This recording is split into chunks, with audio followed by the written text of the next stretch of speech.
اللهم صل على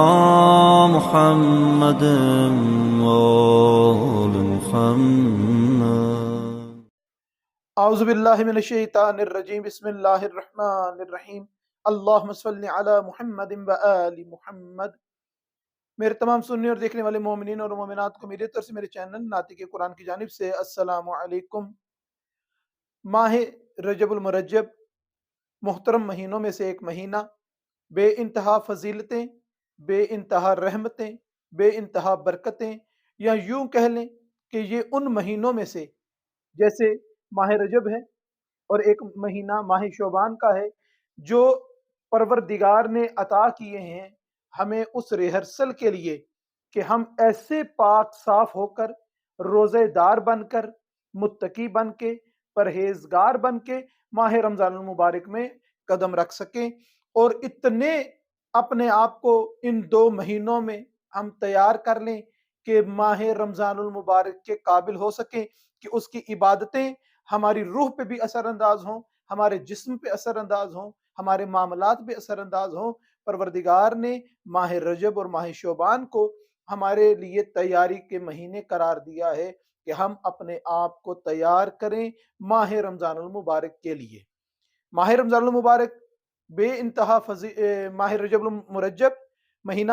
بے انتہا فضیلتوں والا مہینہ ہے، بے انتہا رحمتوں والا مہینہ ہے. جناب سرور کائنات حضرت محمد مصطفیٰ صلی اللہ علیہ وسلم کا ارشاد گرامی ہے کہ ماہ رجب میں، اس کے شروع میں، وسط میں اور ماہ رجب کے آخر میں غسل کرنا بے انتہا فضیلت، بے انتہا رحمتوں اور برکتوں کا حامل ہے. اس کے علاوہ ماہ رجب المرجب میں جناب سرور کائنات حضرت محمد مصطفیٰ صلی اللہ علیہ وسلم ارشاد فرماتے ہیں کہ زیادہ سے زیادہ استغفار کی جائے، اپنے گناہوں سے معافی مانگی جائے، اور جو شخص 1000 مرتبہ لا الہ الا اللہ کا ورد کرے گا، پروردگار اسے جنت کے اندر 1000 محل عطا کرے گا، اس کے 1000 گناہوں سے درگزر فرمائے گا، اس کے درجات کو بلند کرے گا. اور جو شخص 100 مرتبہ ماہ رجب المرجب میں 100 مرتبہ سورہ اخلاص کی تلاوت کرے گا، تو پروردگار ایسے ایک نور خلق فرمائے گا جو اس بندے کو، جس نے 100 مرتبہ سورہ اخلاص کی تلاوت کی ہے، اس کو پکڑ کے جنت میں لے جائے گا. جناب سرور کائنات اور دوسرے معصومین علیہ السلام بھی اس مہینے کی عظمت، اس مہینے کی فضیلت کو بیان کرتے ہیں کہ اس ماہ میں پروردگار نیکیوں کا اجر دگنا کر دیتا ہے، لوگوں کے گناہوں پہ پروردگار معافی لے آتا ہے، اس پہ پردہ ڈال دیتا ہے. مگر یاد رکھے ہر مومن یہ چیز کو کہ جتنے استغفار کے دروازے کھلے ہوئے ہیں، بخشش کے دروازے کھلے ہوئے ہیں، مگر یاد رکھا جائے کہ وہ گناہ جو کسی بندے کے ساتھ ہم نے کیے ہیں، کسی کا حق مارا ہے، کسی کی زیادتی کی ہے، وہ نہ ماہ رجب بخشوا سکتا ہے، نہ ماہ شعبان بخشوا سکتا ہے، نہ ہی رمضان کے روزوں کی عبادت جو ہے، روزوں سمیت عبادت جو ہے، وہ ان گناہوں کو بخشوا سکتی ہے. ان مہینوں میں ہماری عبادتیں خدا کے ساتھ تو ہمارا رابطہ مضبوط کر سکتی ہیں، لیکن لوگوں کے ساتھ کی ہوئی زیادتی کا بدلہ تب ہوگا جب وہ بندہ جس کے ساتھ ہم نے اونچ نیچ کی ہے، جب تک وہ ہمیں معاف نہ کرے، ہمیں یہ مہینے معاف نہیں کروا سکیں گے. ہمیں چاہیے کہ ہم اپنے گناہوں سے استغفار کریں، اور صحیح استغفار کا مطلب یہ ہے کہ جس کے ساتھ زیادتی کی ہے اس سے جا کے معافی مانگیں، اس کے نقصان کا ازالہ کریں. تب ہمیں صحیح طریقے سے ان ماہ مبارکہ کی عظمت اور فضیلت اور فیوز و برکات پروردگار ہمیں عطا فرمائے گا.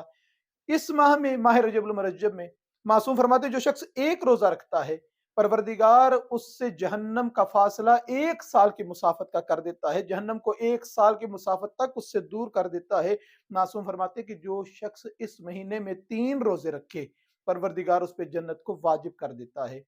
اس ماہ کو، ماہ رجب کو، ماہ عصب بھی کہا جاتا ہے، کیونکہ جناب سرور کائنات حضرت محمد مصطفیٰ صلی اللہ علیہ وسلم ارشاد فرماتے ہیں کہ ماہ رجب مؤمنین کے لیے پروردگار کی طرف سے بخشش کے لیے بے حد بہترین مہینہ ہے کہ خدا میری امت کے لوگوں کے گناہوں کو معاف کرتا ہے، ان پہ رحمتوں کی بارش برساتا ہے اس ماہ میں. اور اس ماہ کی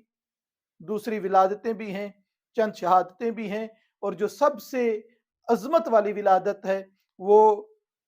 جناب امیر المومنین علی ابن ابی طالب علیہ السلام کا دن بھی ہے، لیلۃ الرغائب ہے جو پہلی شب جمعہ ہے۔ انشاءاللہ وقتاً فوقتاً ماہ رجب المرجب میں جو بھی ایام آئیں گے اس کی ویڈیوز آپ تک انشاءاللہ تعالی پہنچانے کی کوشش کریں گے۔ سب سے مختصر جو اعمال اگر کوئی پوچھنا چاہے تو وہ استغفار کرنا، لا الہ الا اللہ کا پڑھنا، سورہ اخلاص کا پڑھنا، اول وسط اور آخر میں غسل کرنا، 3 روزے رکھنا، یہ بہترین اعمال میں سے ہے۔ لیلۃ الرغائب کے اعمال انشاءاللہ تعالی آئندہ آنے والی ویڈیو میں ہم بیان فرمائیں گے۔ پروردگار سے دعا ہے کہ ماہ رجب میں ہمیں بہترین طریقے سے اپنی زندگی کو گزارنے کی توفیق عطا فرمائے، کہ ماہ شعبان میں پہنچ کر اپنے آپ کو مکمل اور کامل کرتے ہوئے پروردگار ہمیں توفیق دے کہ ہم بہترین متقی مؤمن بن کے ماہ رمضان المبارک میں داخل ہو سکے۔ وما علینا الا البلاغ المبین۔